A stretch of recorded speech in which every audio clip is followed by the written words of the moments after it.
Hello traders, Adam Hansen here for ValorTrader.com and welcome to video 6, tracking the performance of FX Maximal EA.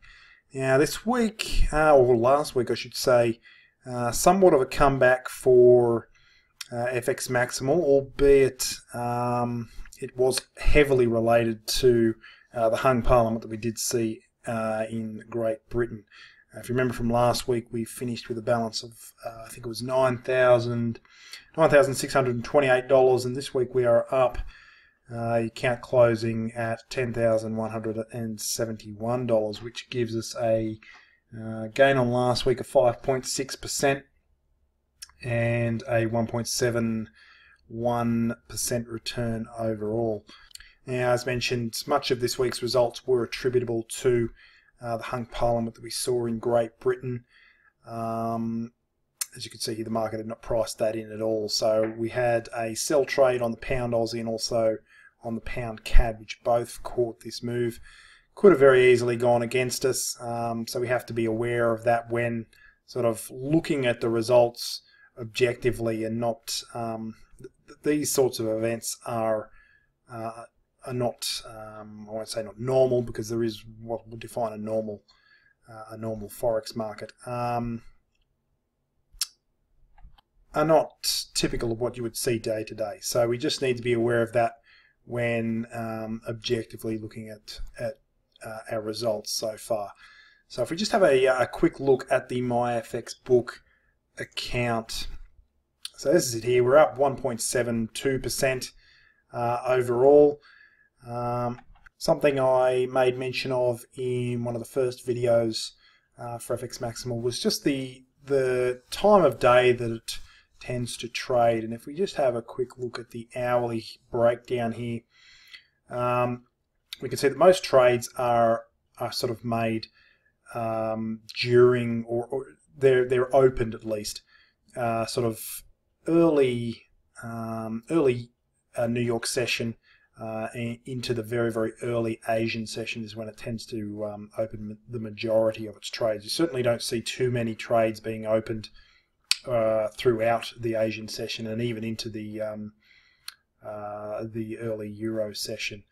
But if we just have a look at the summary, we can just have see which pairs are performing the best and worst so far. So EuroCAD, obviously, as per last week, is the most heavily traded pair, still in the red at this stage.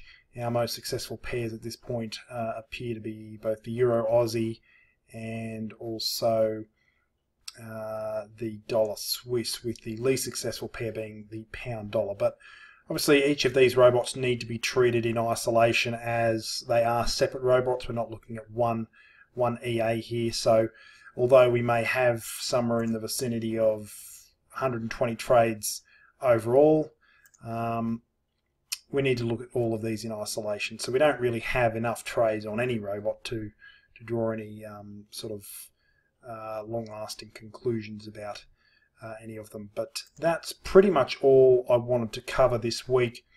As mentioned earlier, let's have a quick look at the history and just have a quick look at the trades that we saw this week. So there's one on EuroCAD that we went all the way to the stop loss on.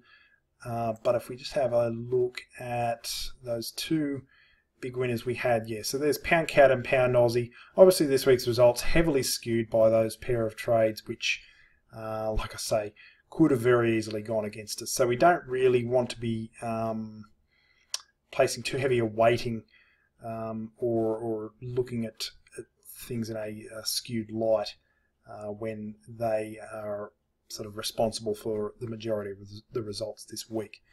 So keep that in mind. Yes, we are up, but we would need to see more sustainable performance over a longer period of time before we even consider moving this to a live account still. And I mean, even if we compare these results to those that we have seen in other forward tests, they represent nothing like what we have seen. So we've got a long way to go until this even sees the light of day on a live account. So that's pretty much all I wanted to cover this week. Once again, if you've got any questions about the programs, I've been getting a few questions which I've tried to answer as best as I can. But if you've got any questions, feel free to drop them in the comment section below the video. You can also comment below the review on the full review on the ValiTrader website. That's VALITrader.com. If you've enjoyed this video, please ensure to give it a thumbs up. You can also subscribe to our YouTube channel to make sure you stay up to date with any future releases. So until next Wednesday, happy trading and bye for now.